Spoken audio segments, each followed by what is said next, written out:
Nós estamos aqui novamente para quem não conseguiu responder a revisão de geografia. Eu trouxe aqui para vocês, certo? Para vocês corrigir aí em casa, certo? Vamos lá. Nessa revisão eu coloquei aqui um texto que fala sobre brasas. Tem um Brasil que é lindo, outro que fede. O Brasil que dá é igualzinho ao que pede. De Seu Jorge. A partir da leitura do texto, responda os itens a seguir.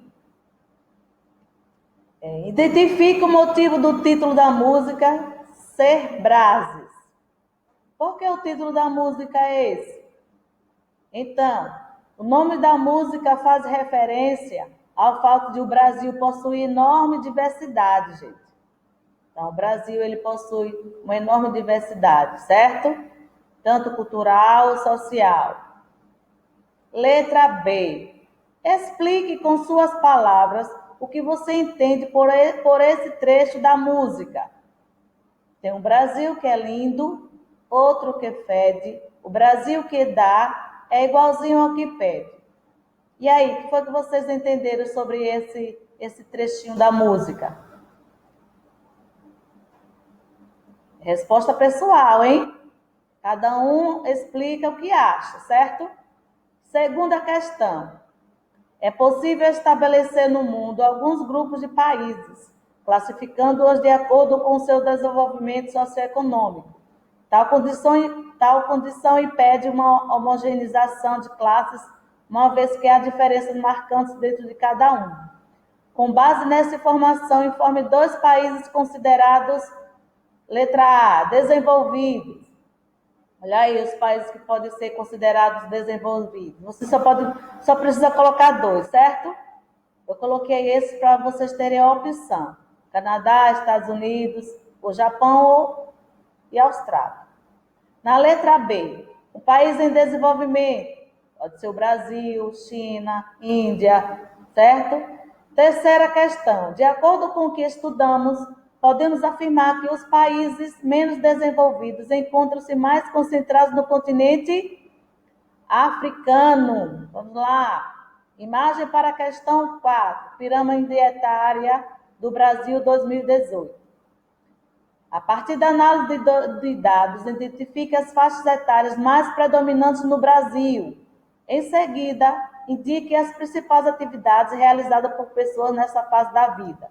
Então, gente, as maiores porcentagens se concentram entre 15 e 19 anos, e 35 e 39 anos, citando dessa forma ou em cada uma delas. As pessoas nessa faixa etária estudam ou trabalham, ou realizam as 2 coisas ao mesmo tempo. Ok? Imagem para a questão 5. A partir da leitura da imagem, construa um parágrafo a respeito da distribuição de renda em nosso país. Siga a rede de ideias. Qual a sua interpretação inicial ao visualizar essa imagem? O que vocês observam, gente, quando vocês visualizam essa imagem? Qual o principal motivo para que contribui para a diferença nessa distribuição? Você acredita que essa imagem está relacionada com a realidade brasileira? De que forma? Olha só, eu coloquei assim, que a distribuição de renda é desigual, com certeza, de forma que algumas pessoas possuem melhores condições econômicas do que outras. Isso se relaciona com a realidade brasileira, pois o Brasil ainda possui grande desigualdade social devido à má distribuição de renda. Quinta questão. Lê o texto e analise os gráficos a seguir para responder as questões. No censo 2000, éramos quase 170 milhões de habitantes no Brasil. Em 2010, esse número aumentou para mais de 190 milhões. Desse total, existe aproximadamente 97 milhões de mulheres e 93 milhões de homens. De acordo com o lugar onde mora, essas pessoas distribuem-se em áreas urbanas e rurais. Vamos aqui para essa questão.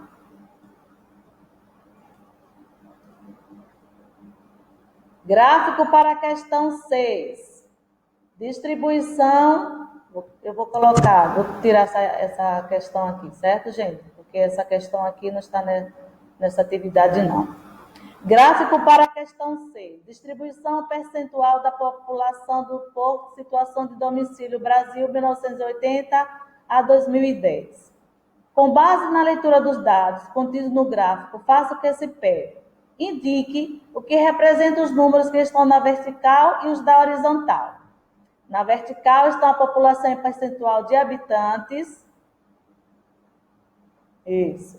E na horizontal, os anos dos censos no período entre 1980 e 2010. Letra B. Informe o maior percentual de população urbana e rural ao longo das décadas. 30% em 1980 na zona rural e aproximadamente 88% em 2010 na zona urbana. Letra C. Considerando as informações do gráfico, registre onde a maior parte da população reside. Como vocês falaram na aula, a maior parte da população vive na zona urbana. Tabela para a questão 7. Indique a importância do índice apresentado na tabela. Em seguida, como o Brasil está posicionado em relação aos outros países.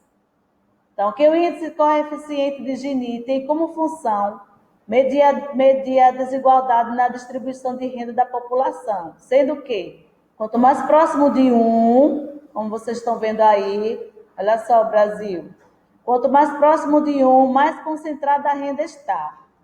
Pela tabela, nota-se que o Brasil está com um péssimo índice, né? O Brasil está aqui, ó, com um péssimo índice, olha só. Ou seja, com uma má distribuição de renda, se comparado a países com economia muito inferior à dele.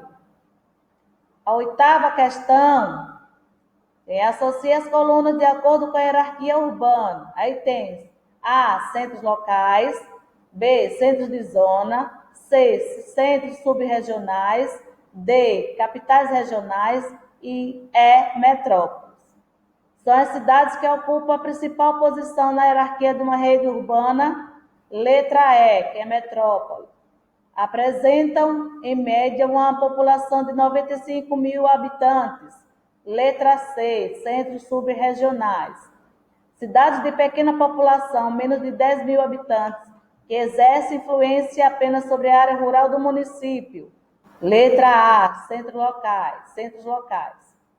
Sua população varia de 95 a 250 mil habitantes. Exerce influência sobre cidades pequenas e médias. A letra D, que é capitais regionais. São consideradas médias cidades com população entre 10 mil e 45 mil habitantes. Letra B, centros de zona. Assinale a alternativa que diz respeito ao conceito de hierarquia urbana. Vocês colocaram, gente?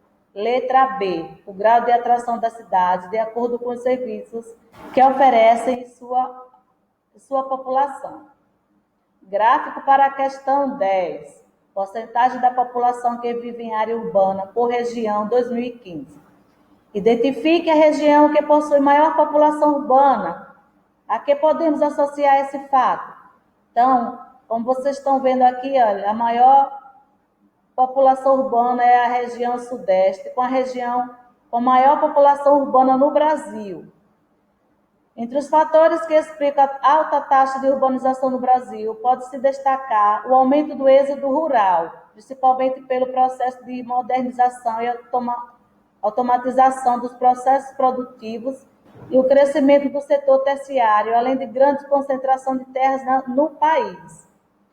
Então, gente, o êxodo rural aí foi que fez com que as pessoas fossem para a região sudeste à procura de melhores condições de vida, ok? Então, termino por aqui a aula, certo?